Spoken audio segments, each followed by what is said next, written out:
Кон што води ова?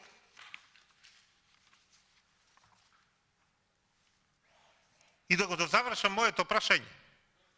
Ако во изминатиот период, оно што го кажав, милувавте да го многу така драматизирате и да го кажувате од тефтерчиња се бирале судии, прашувам, како дојдовте до имињата на овие тројца три предлози за уставни судии?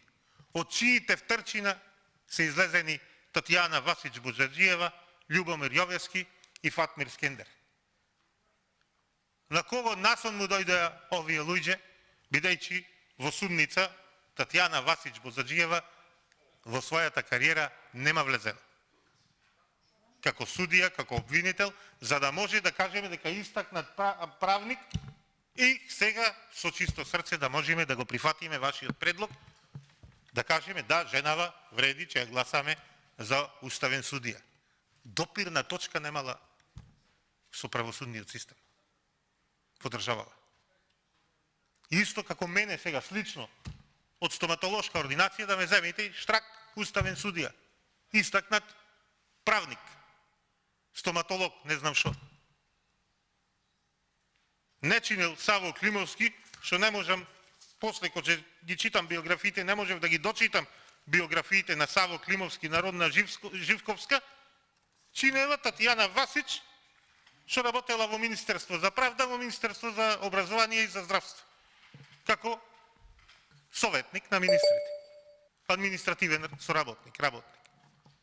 Чинел Јовески, што после, че ви ги прочитам, 300 и кусуро скандали, афери или не знам што, криминални активности, што не стаса да ги дочита почитуваната колешка Бети Станковска, Трајковска, да ви ги дочитам што се пречутил.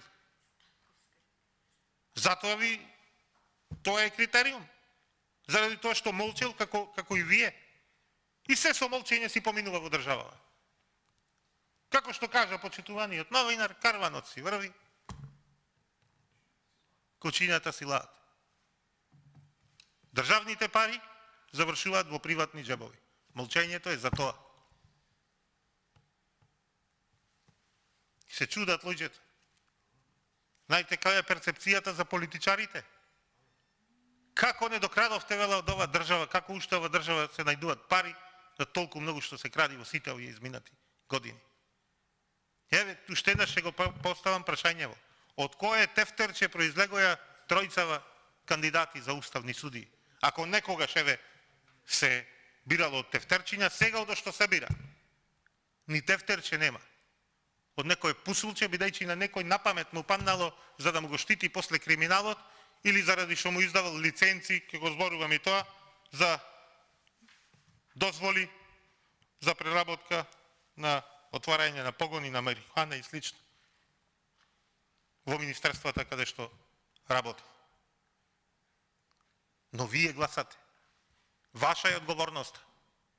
Немојте да мислите дека овдека ќе се извадите на тоа колективна одговорност. Не, одговорноста е ваша пред сите. Пред сите нас, пред граѓаните и пред вашите деца, пред вашите внуци и пред идните поколенија во држава. Злото го правите вие. А само пред неколку години изшаравте, изградивте се во главниот град и во поголемите градови низ државава, баравте правда. Нема правда, нема мир.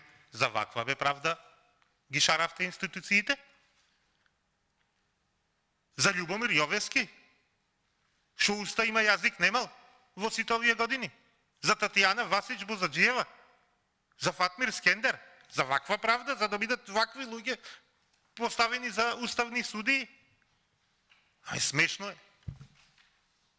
Си молчите, си чутите, ајде, ќе помини, ќе му помини времето на Петре Ристевскиот прилеп, ќе си кажи што има да си кажи, или ако не помини времето, ќе му дојде време да посака да оди, да има потреба до тоалет и ќе затвориме неговата дискусија како да ме завршил. Ма не, колеги, имаме премногу закажување. А вие очигледно имате премногу за одмолчување. Зошто? Затоа што ги браните криминалните, неквалитетни, некадарни предлози на вашите газди во наводници. После силното политичко влијание, вели втор ризик, фактор, политиката на неказнивост.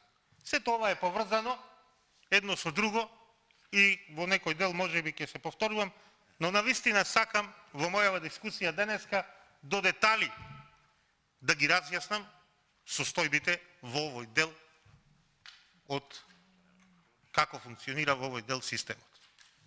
При изборот на уставни суди, односно како функционира судскиот систем во Република Македонија. Политика на неказнивост. Кој да казнува и кого да казнува. Јовески, кој од јавен обвинител како награда треба да биде изгласан од неговиот газда, наредбодавач за уставен судија.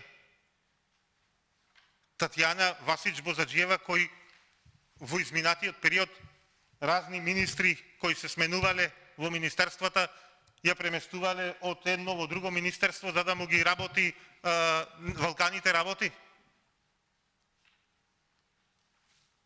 Тој да ги казнува, тие да казнуваат сега.